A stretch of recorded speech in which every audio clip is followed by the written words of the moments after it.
우리 하나님 말씀 보겠습니다. 하나님 말씀은 여호수아서 제4장 20절에서 22절입니다. 여호수아서 제4장 20절에서 22절 말씀.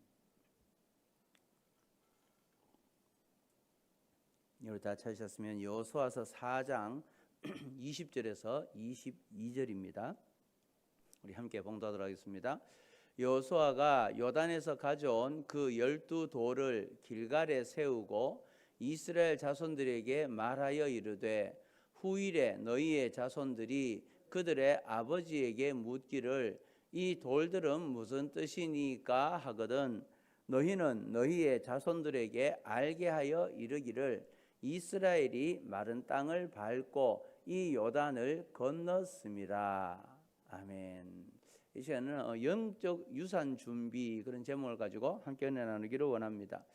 여러분 모세가 이제 죽고 난 다음에 그 여호와 하나님께서 여호수아에게 너 요단을 건너서 가나안 땅을 정복해라 그렇게 말씀을 하시죠. 그러면서 주님이 강하고 담대하라라고 말씀하십니다. 극히 강하고 담대해라 계속 반복해서 주님께서는 이 여호수아 1장에 보면 계속해서 모세의 뒤를 이은 후계자 여호수아에게 강하고 담대하라는 메시지를 전합니다. 여러분 성경에서 보통 평안하라라고 하는 이런 명령이 나오면 그 말씀을 받은 사람이 평안하지 않기 때문에 지금 평안하라고 주님이 말씀하는 거죠. 또 하나님께서 기뻐하라고 명령을 하시면 지금 그 사람은 마음에 슬픔이 있든지 아니면은 근심 속에 있다는 것을 반증합니다. 그래서 근심과 두려움과 염려가 있을 때 하나님께서 기뻐해라 또 평안하라 이렇게 말씀을 하시는 거죠.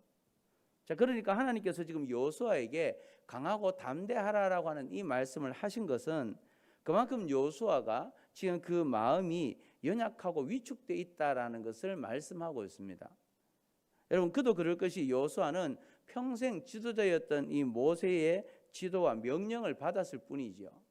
그러면서 또 자신이 존경했던 그 모세마저도 이제 이스라엘 백성들을 다스리는 동안 얼마나 고생이 많은지를 알았다는 거예요. 그 애굽에 종사하던 그들을 이끌어내서 광야길을 가는데 조금만 어려워도 백성들이 하나님을 원망하고 모세를 원망하면서 그렇게 지도자로 세워진 모세가 어려움 당하는 모습을 여호수아는 다 봤다는 거지요. 그러니까 더더욱 이 모세의 뒤를 이어서 여호수아가 지도자로 세워진다는 것은 엄두도 나지 않는 그런 상황이었습니다. 더군다나 백성들이 지금 자신을 아마 모세와 비교하면서 얼마나 잘하나 보자 이런 생각들을 하니까 더 마음이 힘들었겠죠. 여러분 그런 와중에 이제 가나안 입성을 앞두고 이 여호수아가 만난 것은 뭐냐? 요단강이에요. 그 많은 백성들이 이끌고 가나안 땅에 들어가기 위해서 이제 요단강 앞에 섰는데 그때 요단강은 우기가 있어서 보통 때는 사람들이 건널 수 있는 곳인데 지금 우기로 비가 많이 와서 1.6km나 되는 그 이제 넓은 곳에 이제 비가 많이 와서 쏟아지고 있다는 거죠. 남쪽에서 북쪽에서 남쪽으로 계속해서 물이 흘러내리고 있는 겁니다. 그래서 지금 이 여호수아에게 있어서 이 요단강의 존재는 초보 지도자인 여호수아에게는 얼마나 큰 부담이었는지 몰라요. 그게 굉장히 요단강이 그에게는 걸림돌이 된 거죠. 지도자로서의 모습을 위기에 처한 백성들을 어떻게 인도해내야 되느냐. 첫 번째 이제 그에게 걸림돌이 되었던 겁니다. 그런데 우리가 어제 본문을 묵상하면서 살펴봤던 것처럼 이제 결과적으로 요단강은 여호수아에게 걸림돌이 아니라 디딤돌이 된 거죠.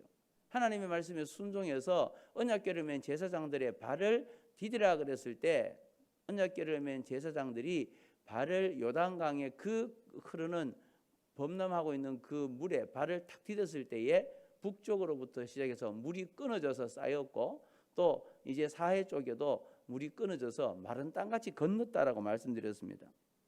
그러니까 결과적으로 요단강은 여호수아에게 걸림돌이 아닌 디딤돌이 되어버린 거죠. 그래서 모세의 때와 마찬가지로 하나님 말씀대로 순종했던 그 여호수아에게 함께 해주시면서 그를 형통케 해주셨다라는 거예요. 자, 그러니까 오늘 우리는 이제 본문을 묵상하면서 하나님께서 어떻게 이 여호수아의 권위를 세워주셨느냐, 또 그렇게 권위를 세움받은 그런 여호수아는 이제 그 부여받은 권위를 가지고 어떻게 사용했느냐, 그걸 우리가 한번 살펴보기를 원합니다. 자, 오늘 본문의 이제 첫 시작은요, 하나님께서 이스라엘의 모든 백성 앞에서 여호수아의 권위를 크게 세우셨다라는 것을 말씀합니다. 자, 우리 14절입니다. 4장 14절 읽어보십시다. 그날에 여호와께서 모든 이스라엘의 목전에서 여호수아를 크게 하심에 그가 생존한 날 동안에 백성이 그를 두려워하기를 모세를 두려워하던 것 같이 하였더라. 아멘. 자, 그러니까 어떻게 여호수아의 권위를 주님께서 세워주셨느냐. 요단을 건널 때 뛰어난 계책을 세워서 하나님께서 그를 권위를 세워준 것도 아니에요. 그러면 여호수아가 용감하게 어떤 급류를 헤엄쳐서 강을 건너고 그리고 난 다음에 양편을 줄과 줄로 이어서 백성들이 그 줄을 잡고 건너느냐, 그것도 아니라는 거죠. 하나님께서 이 여호수아의 권위를 세워주신 것은 여호수아가 한 것은 아무것도 없어요. 오직 하나님의 말씀, 하나님으로부터 받은 그 명령을 그대로 백성들에게 전한 거죠. 그리고 하나님께서 여호수아가 하나님 말씀대로 순종하고 또 그 명령에 따르는 것을 보면서 하나님께서 일하셨을 뿐이라는 거예요. 그래서 여호수아가 제사장들에게 언약궤를 메라, 그리고 지금 물이 범람하고 있는 이 요단강에 발을 디뎌라 그랬을 때 그 하나님의 말씀을 그대로 전했더니만 백성들이 순종했다는 거죠. 제사장들이 그 언약궤를 메고 발을 디뎠다는 거예요. 여호수아가 지금 하나님의 명령이라고 하면서 제사장들에게 범람하고 있는 그 요단강에 여호와의 궤를 메고 발을 디디라고 했을 때 모든 사람들이 이게 무슨 말이 되는 소리냐, 불평할 수 있는 상황이었다는 거예요. 그런데 제사장들이 순종한 거죠. 그렇게 했을 때에 정말로 물이 멈추고 그 요단강에 범람하던 물이 강바닥이 이제 마른 땅이 돼 버렸다는 거예요. 그게 이렇게 놀랍고 기쁜 마음으로 백성들이 이제 강을 다 건넙니다. 그리고 하나님께서 여호수아를 통해서 이제 제사장들이 백성들이 다 건너고 난 다음에 마지막으로 이 요단강을 이제 건너도록 하면서 이 제사장들이 요단강에서 나와서 육지에 발을 디디는 순간 이제 위쪽에서 흐르던 물이 그때부터 다시 흘러내리기 시작했다는 거예요. 자, 15절에서 18절 말씀입니다. 15절에서 18절 읽어보십시다. 여호와께서 여호수아에게 말씀하여 이르시되 증거궤를 맨 제사장들에게 명령하여 요단에서 올라오게 하라 하신지라. 여호수아가 제사장들에게 명령하여 이르기를 요단에서 올라오라 하매 여호와의 언약궤를 맨 제사장들이 요단 가운데에서 나오며 그 발바닥으로 육지를 밟는 동시에 요단 물이 본 곳으로 도로 흘러서 전과 같이 언덕에 넘쳤더라. 아멘. 그러니까 이 여호수아가 제사장들에게 이제 백성들이 다 건넜으니까 너희들도 요단강에 발을 디디는 그것을 빨리 떼서 이제 육지로 올라오라고 이야기한 거예요. 근데 제사장들이 그 말씀대로 순종해서 육지에 발을 탁 디디는 순간 요단 강물이 다시 북쪽에서 남쪽으로 다시 흘러내린 거죠. 그래서 전과 같이 언덕에 넘쳐 흐르면서 그렇게 급류로 흘러내리기 시작했다라는 거예요.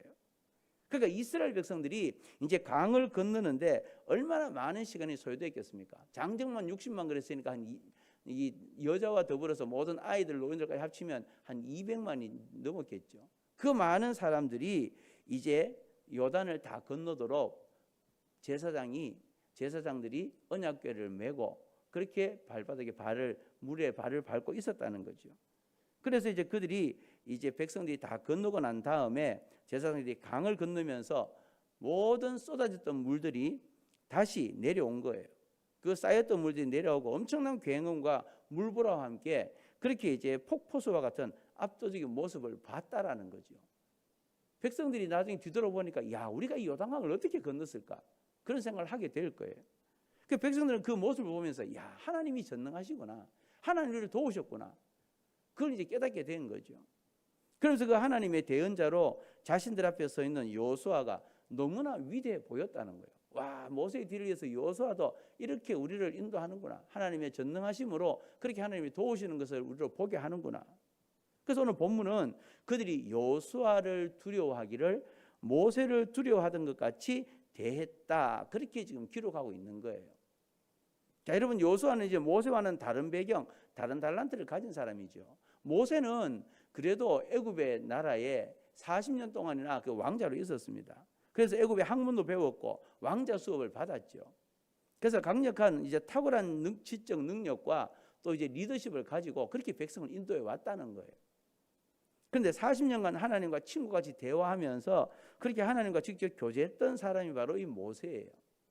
그런데 그에 비해서 여호수아는요, 모세를 통해서 하나님을 배운 사람이에요. 모세 밑에 있으면서 하나님이 모세와 저렇게 역사하시는구나, 저렇게 모세와 대화하시는구나, 그러면서 모세를 통해서 하나님을 발견했던 사람, 하나님을 배웠던 사람, 그가 여호수아예요.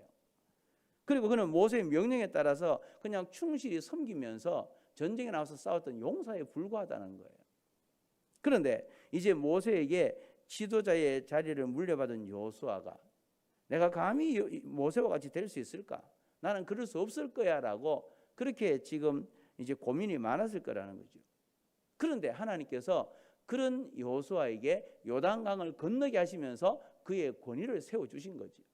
그러니까 이 권위라고 하는 것은요, 자신의 능력과 자신의 자격을 얻을 수 있는 게 아니라는 거예요. 보통 우리는 자기의 능력을 나타내기 위해서, 사람들에게 존경받기 위해서 내 힘으로, 내 노력으로 뭔가 막 열심히 하잖아요. 그래서 사람들이 나를 알아주기를 원하고 나를 존중해 주기를 원한다는 거예요. 근데 권위는 그렇게 세워지는 게 아니라는 거죠. 권위는 하나님으로부터 부어주는 줄 믿으시기 바랍니다. 권위는 하나님이 세워주셔야 되는 거예요. 그래서 오늘 본문에서 이 하나님은 여호수아를 통해서 하나님의 말씀을 전하는 자로 세웠어요. 하나님 말씀을 들을 때 그 말씀을 백성들에게 전하도록 한 거죠. 그리고 그 입술에서 나온 말이 그대로 응답되게 하신 거예요. 백성들이 순종하니까 말씀대로 하나님이 기적들을 보여주신 거죠. 그래서 그의 영적 권위가 세워졌던 거예요. 그런 말씀을 전했고 백성들은 말씀을 순종했고, 그럴 때 하나님의 기적의 역사가 나타나면서 여호수아의 권위는 세워지게 됐다라는 거죠. 하나님이 모세의 뒤를 이어서 여호수아의 권위를 세워주신 거예요.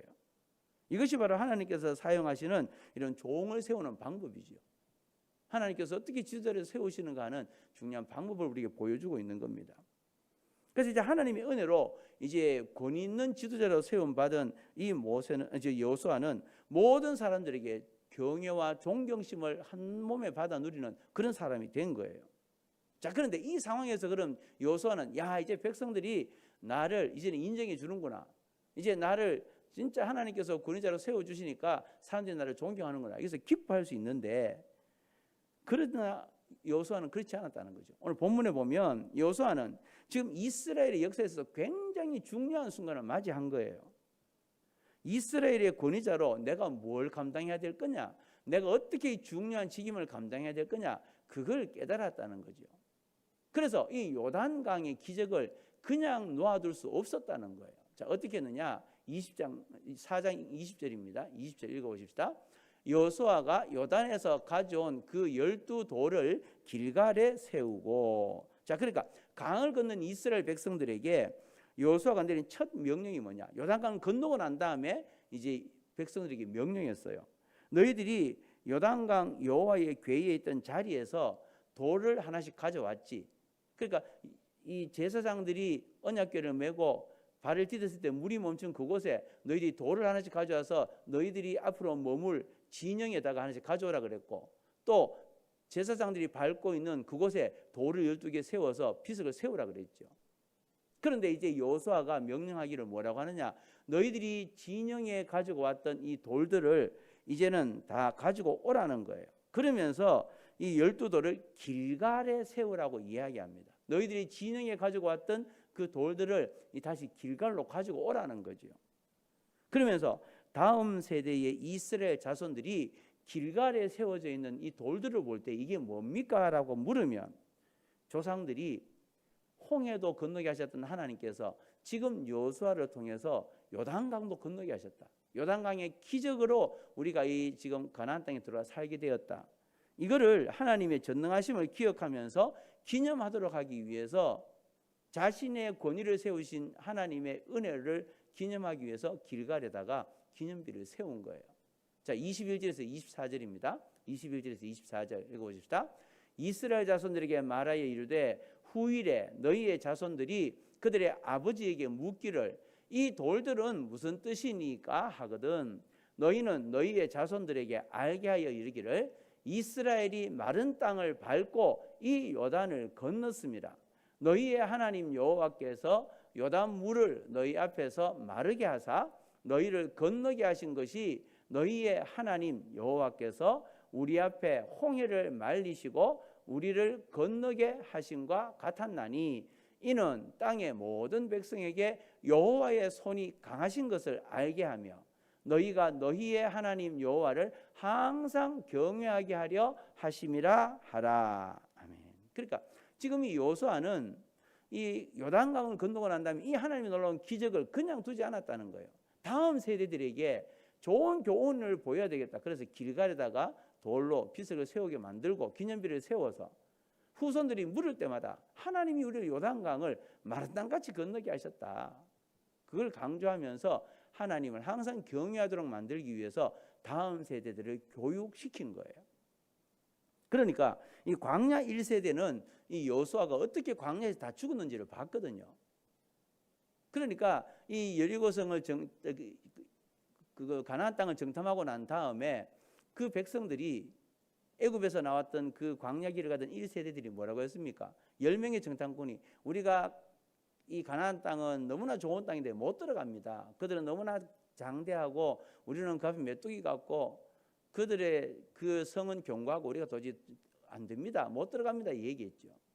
그러니까 그렇게 하면서 하면 이제 그들이 불평하고 원망한 거예요. 우리 가나안 땅에 못 들어간다. 큰일 났다. 이제 우리 죽었다. 그렇게 얘기를 하니까 하나님께서 그래 너희의 믿음대로 너희가 그대로 광야에서 다 죽게 하겠다. 그래서 여호수아와 갈렙 두 정탐꾼과 이 하나님이 일들했던 레위인들만 이 가나안 땅에 들어가게 만들었고 광야 1세대들은 다 죽게 만드신 거예요. 그 여호수아는 그걸 경험했잖아요. 아, 나는 이 하나님의 말씀대로 가나안 땅 여리고 땅에 이 여리고성을 점령하고 가나안 땅에 들어갈 수 있다고 얘기했는데 나머지 10명의 정탐꾼과 백성들은 하나님에 대해서 불평하고 원망을 가지니까 광야에서 다 죽어버리는 모습을 봤다는 거예요. 그래서 지금 내가 광야 2세대, 광야에서 태어난 그 2세대들에게 가나안 입성을 하는 중인데 중요한 걸 가르쳐 줘야 되겠다는 거예요. 가나안 정복이 이제는 하나님 나라 백성으로서 하나님이 너희들을 인도했고 전능하신 하나님의 은혜로 너희들이 가나안 땅에 들어오게 되었다. 요단강을 건너게 되었다. 이걸 다 기억하도록 해주겠다는 거예요. 그래서 그들의 마음에 이제 하나님이 얼마나 놀라운 능력의 하나님인가 그걸 가슴에 새기도록 만들어주기 위해서 길갈의 기념비를 세운 거죠. 그들은 하나님을 배우고 알고 경외하며 살아가도록 하는 것, 이거야말로 이 세대가 책임져야 될 가장 중요한 사명이다. 그걸 알았다는 거예요. 그래서 여호수아가 이 다음 세대들에게 정말 하나님을 경외할 수 있는 중요한 근거를 남기기 위해서 길갈에다가 기념비를 세운 거예요. 그러니까 하나님은 말씀을 여호수아의 입술에 붙여주셨고 또 여호수아의 입술을 통해서 나온 모든 말을 백성들이 듣고 순종하게 하셨고 그래서 모세가 이제 이 행했던 능력들을 여호수아도 행하는 모습을 보면서 백성들이 여호수아의 권위를 인정했고 하나님의 기적들을 경험하게 된 거죠. 그러니까 요단강이라고 하는 걸림돌로 인해서 이제 막 세워졌던 지도자 여호수아 그의 권위가 위기를 맞았지만 하나님의 역사하심으로 요단강을 통해서 요단강 건너는 사건을 통해서 하나님께서 그 권위를 세워주신 거예요. 그리고 그 요단강이 그에게는 걸림돌이 아닌 디딤돌이 되도록 하신 거죠. 그러니까 여호수아는 이렇게 부여받은 권위를 누리고 즐기는데 그치지 않았다는 거예요. 뭐였습니까? 곧바로 하나님 나라와 다음 세대를 위한 사명을 위해서 힘썼다는 거죠. 그래서 요단강을 건너고 난 그 자체도 중요하고 기쁜 일이지만 요단강을 건넌 요단강 도하 사건 이후에 이 땅에 살아갈 다음 세대들의 마음에 두고 그들이 이제 여호와의 능력, 하나님의 함께하심 이것을 가르쳐야 되겠다. 그게 여호수아의 마음이 있었다는 거죠. 그래서 내가 지금 해야 될 건 뭐냐? 다음 세대들에게 하나님의 살아계심을 알리는 이 사명이 내게 있구나. 그걸 알았다는 거죠. 그래서 받은 은혜를 자신만 누린 것이 아니라 다음 세대를 하나님의 예배자로 세우기 위해서 유산으로 여기는 이 여호수아의 모습. 오늘 이게 우리들에게 귀한 도전이 되어야 된다는 거예요. 그러니까 우리는 나는 하나님의 은혜로 살아왔고 하나님의 기적 같은 역사로 지금까지 살아왔다면 나는 이 받은 은혜를 다음 세대들에게 어떻게 흘려보낼 건가? 다음 세대들에게도 어떻게 하나님의 살아계심을 내가 보여줄 건가? 이게 우리의 지금 남긴 사명이라는 거예요. 그러니까 우리는 이제 우리의 자녀들과 우리의 다음 세대들에게 영적 유산으로 뭘 남겨줄까? 이걸 고민하면서 어떻게 하나님의 살아계심을 그들에게 들려주고 보여줄 건가? 이걸 우리는 고민해야 된다는 거죠. 그래서 오늘 우리는 정말 우리의 기도 제목을 삼아야 될 게 하나님, 내가 우리의 자라난 다음 세대, 우리의 자녀들에게 하나님의 살아계심을 어떻게 전해야 되겠습니까?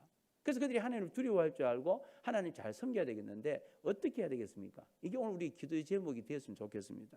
뿐만 아니라 오늘 내가 가지고 나온 이런 여러 가지 문제, 이 문제의 해결과 또 원하는 하나님의 축복이 나뿐만 아니라 우리의 자녀와 다음 세대들에게까지 위로와 권면이 되는 간증의 제목들이 되도록 우리는 기도했으면 좋겠다는 겁니다. 그래서 오늘도 여러분들이 이 새벽에 주님 앞에 나와서 이제껏 내가 받은 은혜, 이 받은 은혜를 늘 기억하면서 이제 하나님 앞에 감사할 뿐 아니라 또 나의 모든 어려운 문제, 힘든 문제 하나님 해결해 줄 것을 믿으면서 기도하고, 또 다음 세대들에게는 내가 어떻게 하나님의 살아계신 이런 기적의 역사들을 유산으로 물려줄 건가, 우리의 다음 세대, 자라나는 우리의 교회 후손들에게 어떻게 하나님의 살아계심을 드러낼 건가, 이걸 여러분들이 잘 생각하면서 나는 어떤 모습으로 내게 주신 사명을 감당할 건가, 이걸 내어놓고 기도하면서 오늘도 주님이 주시는 음성에 따라서 이렇게 귀한 사명을 잘 감당해 나가며, 더욱 우리가 가는 곳마다 권위자로 세워지고 또 다음 세대들을 바르게 세워나가는 이 신실한 사명을 잘 감당해 나가는 저와 여러분의 삶이 다 될 수 있기를 주님의 이름으로 축원합니다.